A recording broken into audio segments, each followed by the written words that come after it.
Now, we're starting today with one of the nation's favourite faces from the 90s, Michael Barrymore, was set to make his return to entertainment in the latest series of Dancing on Ice. But if you were watching last night, you'll have seen how that was cut short all too soon. Oh. I know, it's horrible, can't bear it. It's such a shame. We'll be chatting with Michael in just a moment. First, though, let's take a look back at why he became the king of entertainment. Hi, Joshua. Hello. Hello. How are you? Fine. You're fine, are you? All right. Now, who are you with tonight, Joshua? My mum and dad. Your mum and dad. And what does Daddy do? He's a carpenter. Is he? And what about Mummy? What does she do? There's nothing. Who's your favourite person on television? Michael Flatley. Yeah? And can you dance like Michael Flatley? I can copy him. Do you want to show us, then? All right, then. Come here, then.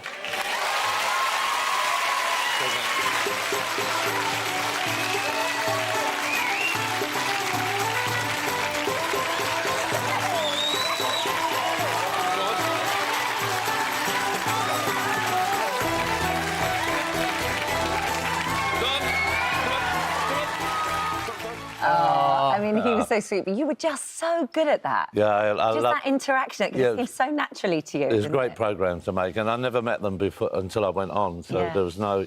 And even if you had a script, they went miles off it, so... But it was a great experience. Well, I mean, you were the biggest star in the country, pretty much, and then life changed and you're out of the spotlight. Yeah. How did it feel when you... Did you watch the telly and think, oh, God, I missed that? At first, yeah, I thought, because I haven't known anything different since I was 8 years old. That's all I did. I make my mates laugh, and then it became my living. And I had a relationship, which I still have, with the public. I was, you know, it wasn't like it was love. You know, there's a strong love out there, and that bond was, you know, when that's ripped away from you, it was my only existence. But what it did do for me was it allowed me to get myself together, to process myself and not rely on the fact that I had to only exist by appearing all the time. Yeah. So therefore, sort of going away and doing all that work on yourself and being away from the spotlight, to then even consider coming back into it must have been quite a tough decision for you. Yeah, it was, because I've got used to that. I got used to being away from it, and I mean, I still get recognised everywhere, and, you know, I've always had that, as I said, that relationship with the public, but when I got back into it, and got into the studio and heard the studio audience when I did the Piers Morgan, and especially Dancing on Ice last night, I realised, amazing, isn't it, last night? Yeah, how much I really did miss Your true home. Yeah, if I had been honest, yes, I did. Yeah. Because I mean, it's what I'm all about. It's what makes me tick. Yeah. When you got the phone call, was the phone call to do Dancing on Ice, or were ITV looking to sort of bring you back and do something else? Yeah. They were saying they wanted me to do an ensemble piece rather than just go back and have all the pressure of doing something on my own. Obviously, it'd be great to go back to Strike It Like It was very popular. Again, the same as Kids, I didn't meet the contestants that I went on. Everything was improv. I didn't even know their names, and we just over-recorded everything and then cut it back afterwards. And another thing was called Clueless, which is a format where the production team make the show, and I have no idea what's coming next, and they have a guest producer each week, somebody playing the guest producer and telling me what's coming up. Totally improv and yeah, so, yeah. But I guess the thing is, you think if you're away for such a long period of time, can you go back? Can you still do it? Are you still up to it? Yeah. But it seems like, you know, you put you in front of that audience and it's like you were never away, really. Yeah, I know. It's like there's been no gap at all. But you know what I think? You know, when things happen to you and you get in a bad mental state, which I got into, like a lot of people do, and when you come through that, I actually became the richer for it and a better person for it. Yeah. Because I wasn't totally relying on it. And I think it made me relax even more. I'm a very relaxed performer anyway. Yeah. You know, it doesn't faze me. Well, Dancing on Ice was the perfect fit. Yeah. Because you weren't in it for the competition. You were in it because, you know, the performance. It was a performance. Absolutely, and we had some great routines, Alex Murphy and myself, you know, the yodeling things and stuff. You got a taste of it with the Christmas special. Yeah, of course. Which was lovely. And then after Christmas, we showed the clip a moment ago. Yeah. You know, and it was, they so often are, the simplest of fools. Yeah. I was just rehearsing. And I'd done that same routine. It was the yodelling routine, the clarinet. That's it. Yeah. That's an 85-year-old Australian woman who yodels classics. I mean, that's funny in itself. And we was doing all that, and I was doing going to do all the yodeling bit and round and twirling bit, and it was, and also McNamara's band we had done.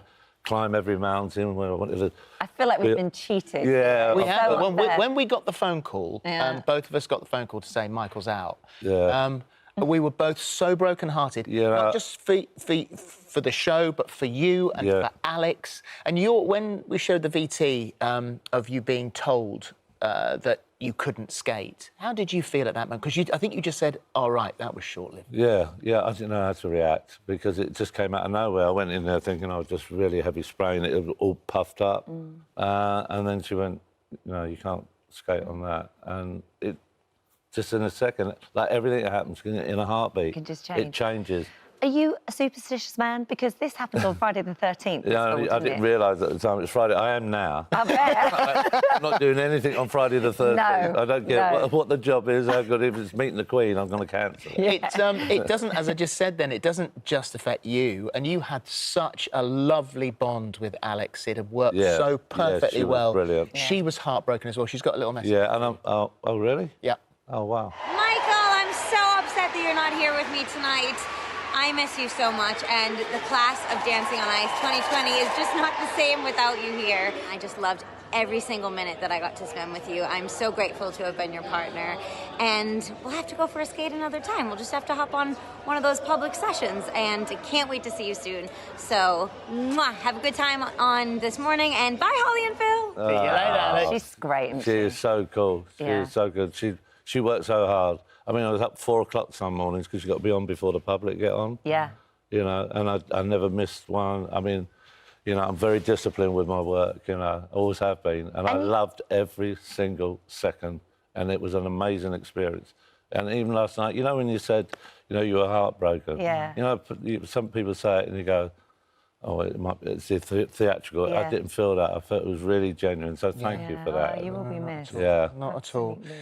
So, and as I said on the show last night, our door is always open. I mean, you're now part I'm not sure which door. the Dancing on Ice. Oh, that the door. Front door. The front door. The stage door. You've got so many doors. You're part of the Dancing on Ice family now, so would you come back? Would you think about another go? Absolutely. Of course I would. It's like getting back on the bike. I mean, you've got to get rid of the fear. You've just fallen off. Yeah. I would absolutely. It was such an amazing experience. Yeah. And the production team, and that I've done some difficult shows because of the way I make the shows I do, basically unscripted.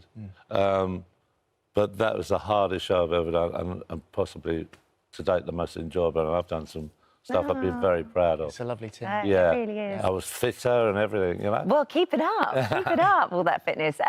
We will miss you, there's no doubt about that. But it seems like, you know, that connection you have with the public and everything, it seems like, you know, the response from the social media, which wasn't around when I did those shows, all this, you know, Instagram now. Maura got Oh, yes, that's right. She dragged me into the 21st. She said, you need to get in the 21st century. Come on. And I got on great with her right from the start. Yeah. I love her. She's really Langsford. She looks amazing when she's got the makeup and doesn't mind seeing her without it. No, she's gorgeous. And we always got to have a photograph done with Torval Nadine on our very first day, and she tried to creep in. And I said, "Oi, you get to the back where you belong." And she just burst out laughing. And so, Yeah, you know, now everybody knows you're back. Everybody knows you want to be back. Everyone knows you're ready to be back. So we will hopefully be seeing you on the telly soon in some form. Well, some form or another. It's not for me. It's for those that choose to do it. And Because you must miss it a lot. I do. I've got to be honest. I do. But you know, I've got Dave, my dog. And you know, we have a great time together. But he probably can't clap, though, can he? He can't clap.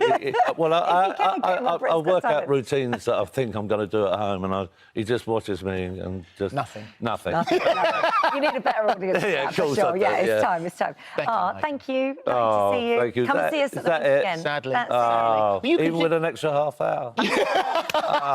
You should come and do something for us. We'll have a think. Yeah. Have a think. Come and play Well, here. actually, I'd love to talk about mental health because... Oh, well, absolutely. Yeah, I think everybody should have a mental mate. Yeah. I've got a mental mate, and you know, you can ring them straight away, and just somebody that will listen, rather than waiting to, you know, the stigma of a psychiatrist and all those sort of things. and get yourself a mental mate, and that'll help you get through Just keep talking. Well, you must do something like Yeah, that that's with really us. I think, yeah. You're booked. Hey? You're booked. Oh, thank you very much. Michael, thank you. All right, Thank thank you.